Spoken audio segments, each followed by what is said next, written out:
Most people have a cell phone with a provider that enables calls and texts anywhere without Wi-Fi. However, what you may not have noticed is that everyone generally has the same few mobile service providers, whether it's Verizon, T-Mobile, or AT&T. This is because the cell phone service provider market is an oligopolistic market. An oligopolistic market is a market where a few big firms dominate the market, with actions taken by one firm directly affecting another, causing interdependence with high barriers to entry. The cell phone service market reflects this, with the three big companies, Verizon, T-Mobile, and AT&T, making up more than 98% of the market share. Furthermore, the cell phone service market has high barriers to entry, as the fixed cost of creating a nationwide network is prohibitively expensive, along with large existing firms being able to spread their cost over millions due to large economies of scale.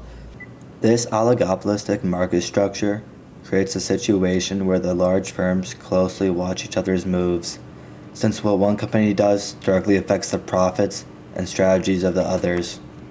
If, for instance, Verizon decides to lower its prices, it must anticipate whether AT&T or T-Mobile will respond by lowering their prices as well, potentially sparking a price war. For example, in this game theory matrix, AT&T and Verizon both can either maintain their current price or cut their current price.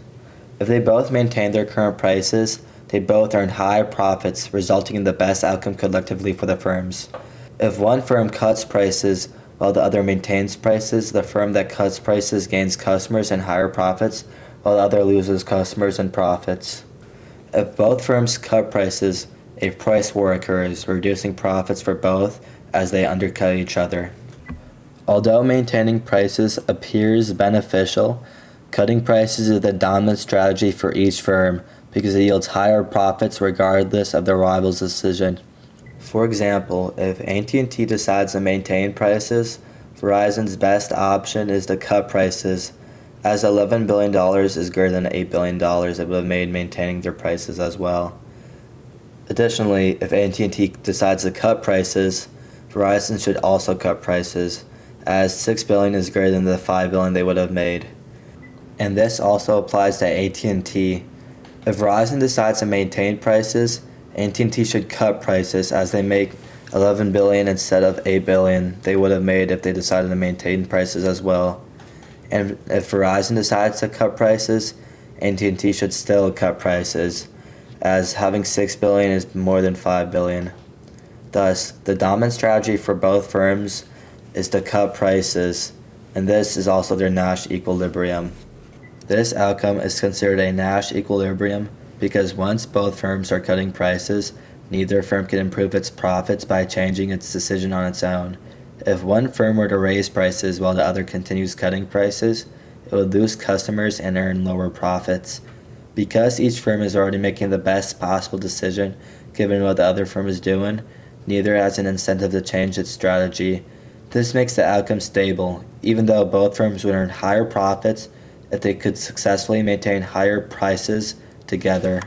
Alternative to their Nash equilibrium, these firms might avoid aggressive price changes by following each other's lead to maintain stable prices, or by competing through advertising and service perks instead. Thus, each company's pricing or marketing decisions are made in anticipation of the responses from its two main competitors. In the short run, firms in the market can be more aggressive, attempting to undercut each other, resulting in price wars and volatile profits due to competitive responses. In the long term, however, prices become more stable and are aimed at maximizing long-term profits through tacit price coordination, often following a price leader, leading more stabilized prices, and instead compete through promotions and marketing campaigns. Policymakers like the FTC need to be aware of the oligopolistic nature of the cell phone service market and enforce no collusion rules to prevent monopolistic-like prices and to prevent illegal mergers by mobile carriers like T-Mobile that aim to reduce competition and hurt the consumers' choices.